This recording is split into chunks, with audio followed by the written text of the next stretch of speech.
অতি দ্রুত আওয়ামী লীগের রাজনীতি নিষিদ্ধ চাই। বাংলাদেশে আওয়ামী লীগের রাজনীতি করার কোনো অধিকার নাই।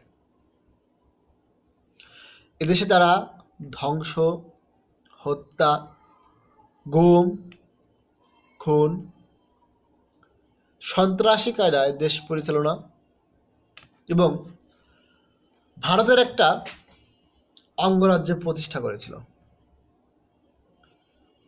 ভারতকে সুবিধা দেওয়ার জন্য এদেশকে সমস্ত প্রকার অবজ্ঞা অবহেলা করা হয়েছে। এদেশের স্বার্থ কোনো রকম দেখা হয় নাই। 2008 সালে যখন ক্ষমতায় আসে তখন কত ঋণ ছিল? এখন বর্তমান বাংলাদেশের ঋণ 18 লক্ষ কোটি টাকা। বাংলাদেশে ব্যাংক ব্যবস্থা ধ্বংস করা হয়েছে।